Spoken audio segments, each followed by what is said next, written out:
primeiro carro produzido pela Fiat no Brasil, o 147 trouxe soluções inovadoras ao mercado nacional, e é certamente um dos carros mais importantes da marca italiana já lançados por aqui.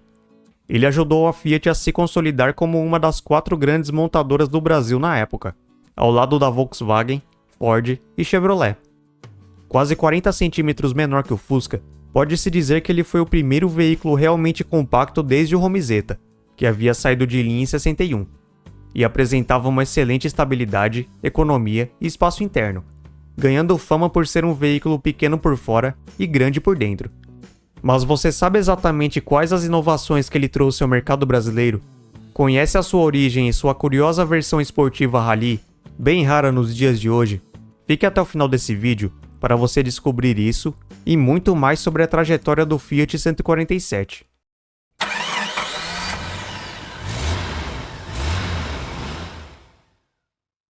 Para entendermos a história do 147, precisamos voltar no início dos anos 70, mais precisamente em abril de 1971, quando o modelo que daria origem ao primeiro Fiat brasileiro foi lançado na Itália com o nome de Fiat 127, um pequeno hatchback de 2 portas, que apresentava linhas retilíneas e seguia a arquitetura básica do médio 128, lançado em 1969, ou seja, tração dianteira e motor montado na transversal, que ganhava cada vez mais espaço entre os fabricantes na época, já que proporcionava um melhor aproveitamento do espaço interno do veículo.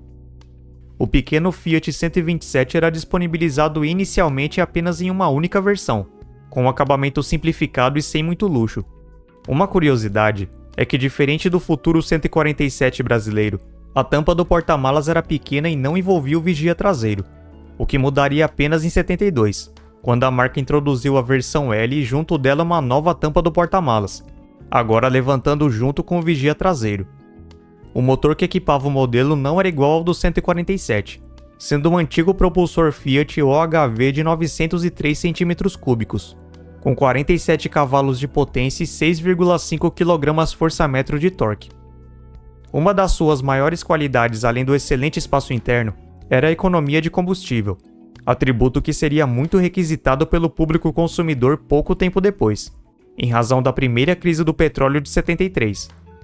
Além disso, o modelo trazia suspensão independente nas 4 rodas, a dianteira com molas helicoidais e a traseira com feixe de molas semi-elípticas, assim como o futuro 147.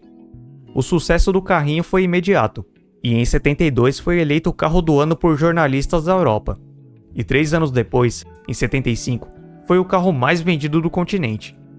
Já no Brasil, em 1974, a Fiat decidiu construir sua fábrica em Betim, Minas Gerais, e ao mesmo tempo iniciou as pesquisas de mercado para determinar qual modelo fabricaria em terras tupiniquins. De acordo com os estudos, a direção da empresa percebeu que o país necessitava de um carro econômico, familiar e ao mesmo tempo moderno para concorrer com o Fusca, o que não seria fácil, já que ele era imbatível em vendas na época, sendo o carro mais vendido do Brasil desde 1959. Porém, as pesquisas indicaram que a essa altura, uma grande fatia do público brasileiro viu o veterano Volkswagen como um modelo ultrapassado. Sendo assim, a Fiat resolveu trazer o 127 e adequá-lo às necessidades dos brasileiros na época. Exemplares do pequeno carro foram trazidos ao Brasil para diversos testes, enfrentando estradas irregulares e o calor tropical do nosso país. De acordo com os testes, ficou claro que o Fiat 127 original como era vendido na Europa não duraria no Brasil, e a empresa precisaria fazer várias modificações para deixá-lo mais robusto, principalmente na suspensão. O motor do 127 também era um problema, já que os declives e morros do nosso país requeriam um motor com torque e potência maior. O propulsor original foi substituído por um de 1048 cm3, de 56 cavalos brutos. Após a Fiat realizar vários testes, alterações e reforços no modelo, ele finalmente ficou pronto, e sua apresentação ocorreu no Salão do Automóvel de 1976, realizado na cidade de São Paulo, sendo batizado de Fiat 147. Além de competir com o Volkswagen Fusca, o pequeno Fiat concorria também com a Volkswagen Brasília e o Chevrolet Chevette, e apresentava um desenho moderno para a época, seguindo as tendências europeias, com destaque para sua dianteira, que exibia faróis retangulares e luzes de seta na cor âmbar logo abaixo. A grade de plástico trazia o logotipo Fiat localizado ao centro, e o para-choque era cromado e abrigava a placa de identificação, lembrando bastante o visual da dianteira do 127 italiano. E se você gosta do Fiat 147, não se esqueça de deixar o like e se inscrever no canal. Assim vamos continuar trazendo mais vídeos como esse. A traseira do pequeno hatchback era inclinada e trazia para-choque cromado, lanternas retangulares bicolores envolventes e placa de identificação entre elas. A tampa do porta-malas abria até praticamente a altura das lanternas, e nela eram alojados o logotipo Fiat e a inscrição 147L do lado direito, nomenclatura da única versão disponível até então, a luxo. O porta-malas tinha uma boa capacidade para a época, considerando, é claro, seu segmento de mercado, cerca de 352 litros, e tinha a opção de rebater os bancos, o que ainda não era muito comum para os padrões do mercado brasileiro naqueles tempos, aumentando assim a capacidade para 953 litros. Inclusive, o seu estepe ficava alojado no compartimento do motor, sendo o primeiro carro brasileiro a adotar essa solução, que também seria estendida ao Fiat Uno. Além de aumentar o espaço do porta-malas, não era necessário descarregar o mesmo caso o pneu furasse. Já a sua lateral apresentava um desenho marcado por linhas retas, com destaque para os vincos, maçanetas e retrovisor externo cromado, que por sua vez vinha apenas do lado do motorista. O bocal de abastecimento do tanque de combustível era alojado do lado esquerdo. Inclusive, as rodas eram de aço de 13 polegadas e traziam pneus radiais. Por dentro, assim como o 127, o Fiat 147 tinha um excelente espaço interno, um dos seus principais pontos positivos, e acomodava até 5 pessoas melhor que o seu concorrente Fusca, o que causava espanto na época, por causa do seu tamanho compacto. O acabamento era bem simples, e os revestimentos das portas e dos bancos eram de plástico. Uma das soluções encontradas pela Fiat para obter um melhor aproveitamento de espaço foi posicionar o volante de 2 raios mais à horizontal, obrigando o motorista a ficar em uma posição mais ereta e próxima ao mesmo, o que foi criticado por muitos proprietários na época. O painel também era simples, e vinha com um aplique simulando madeira jacarandá, além de 2 difusores de ar circulares alojados no centro. Já o cluster trazia 2 mostradores quadrados, com informações como velocímetro, odômetro, marcador de combustível e luzes espias. Uma das inovações que o modelo trouxe ao mercado brasileiro foi o motor transversal, sendo montado perpendicularmente ao comprimento do automóvel, isto é, atravessado na dianteira, diferente, por exemplo, da posição do motor do Chevette, que ficava na longitudinal, ou seja, paralela ao comprimento do veículo. Motores transversais são muito comuns hoje em dia em carros compactos e médios, em razão do melhor aproveitamento de espaço. Aliás, o capô tinha abertura de trás para frente, e o seu propulsor era um 4 cilindros em linha de 1,05 litro, alimentado por um carburador de corpo simples que gerava 56 cavalos de potência bruta a 5.800 RPM e 7,8 kgfm de torque a 3.000 RPM. De tração dianteira e aliado a uma transmissão manual de 4 marchas, o hatch acelerava de 0 a 100 em 19 segundos, e sua velocidade máxima ficava em torno de 135 km por hora. Mesmo não sendo muito potente, o carrinho surpreendia pela agilidade no trânsito das cidades grandes, além de ser econômico, fazendo cerca de 12 km por litro na cidade e 18 na estrada. Um dos seus pontos negativos era o câmbio de engates duros e imprecisos, o que gerou muitas críticas na época. No quesito segurança, o 147 também trouxe recursos inovadores ao mercado brasileiro, como por exemplo deformação programada da carroceria, freios de duplo circuito e coluna de direção retrátil, que impedia que o motorista fosse atingido pelo volante em caso de batida frontal, diminuindo o risco de lesão. Sem contar que ele foi o primeiro carro nacional a vir com para-brisa laminado, que se porventura quebrasse não se estilhaçaria, e desembaçador elétrico do vigia traseiro, no entanto, este apenas como opcional. Quanto às suas dimensões, o modelo da Fiat media 3,62 metros de comprimento, 1,52 de largura, 1,35 de altura e 2,22 de entre-eixos. Já o seu peso ficava em torno de 796 kg. Os freios eram a disco na dianteira e a tambor na traseira.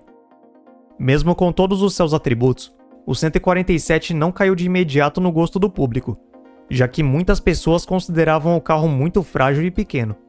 Entretanto, lentamente os consumidores começaram a enxergar suas qualidades, e consequentemente suas vendas começaram a deslanchar.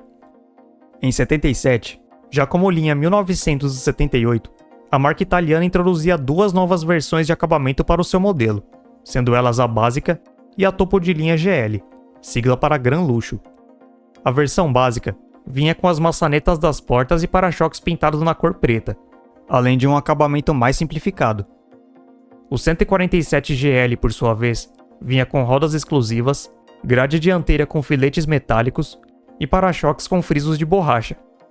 Por dentro, a vedação acústica foi aprimorada e trazia novidades como bancos da frente reclináveis com encostos de cabeça, novo volante, painel redesenhado e novo cluster, agora com medidor de temperatura. Também foi instalada uma tampa basculante acima do porta-malas.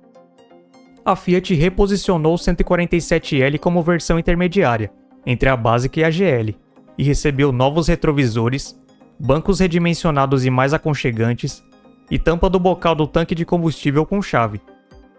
Além disso, na parte mecânica, a taxa de compressão foi ligeiramente aumentada, resultando em 1 cavalo a mais na potência de toda a linha 147. E você já teve ou conhece alguém que teve uma dessas três versões? Deixe aqui nos comentários. Outra novidade que chegou como linha 78 foi a furgoneta, uma versão furgão do pequeno hatch, tendo como público-alvo frotistas e empresas. Os bancos traseiros foram retirados, permitindo assim uma maior capacidade de carga, e foi instalada uma divisória que separava o compartimento de carga da cabine do motorista. Os vidros laterais traseiros e o vigia foram substituídos por chapas de aço, protegendo assim a carga da luz do sol.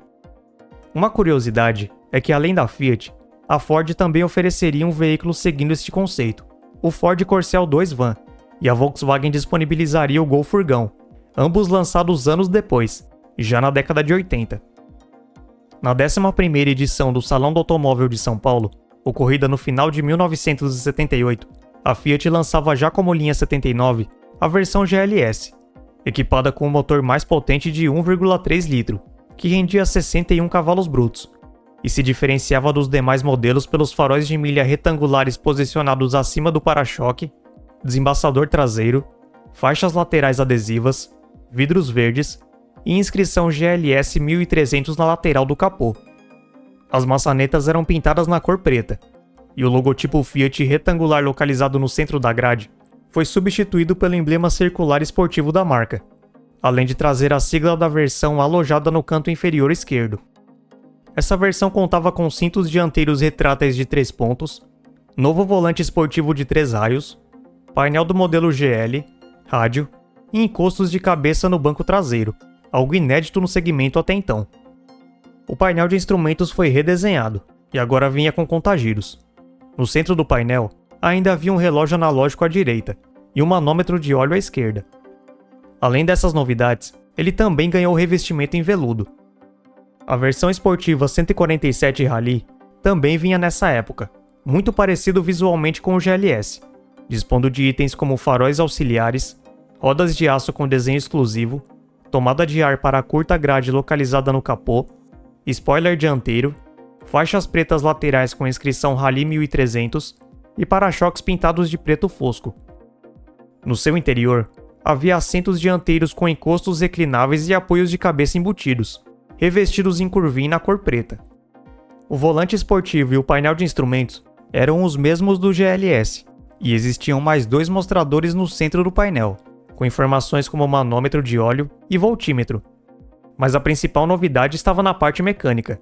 O modelo também trazia um motor de 1,3 litro, e a Fiat ainda introduziu escapamento duplo e carburador de corpo duplo, passando a render 72 cavalos brutos a 5.800 RPM e 10,8 kgfm de torque a 4.000 RPM. Com isso, o 147 Rally ia de 0 a 100 em 17 segundos, e sua velocidade máxima ficava em torno de 140 km por hora. Ainda no final de 78, a Fiat lançava a primeira picape derivada de um carro de passeio no Brasil, batizada de 147 Picape, podendo vir com motor de 1,05 litro ou de 1,3 litro, Já sua capacidade de carga era de 450 kg. O comprimento da carroceria da picape era exatamente o mesmo do hatch, e para reduzir custos, compartilhava com ele as lanternas traseiras retangulares. Aliás, a tampa de acesso à caçamba abria para o lado. A 147 picape e sua versão com caçamba mais longa, lançada posteriormente, reinariam sozinhas no segmento de picapes compactas até a chegada da Ford Pump em 1982, derivada do Corcel 2. Já para a linha 1979, os modelos recebiam poucas modificações, como por exemplo novas lanternas traseiras frisadas e nova localização do logotipo Fiat, que antes ficava alojado no centro da grade dianteira, e agora passava a ficar na parte inferior esquerda. Em 79, após 3 anos de testes, a Fiat lançou o primeiro carro movido a álcool do mundo, e foi disponibilizado de início apenas para frotistas.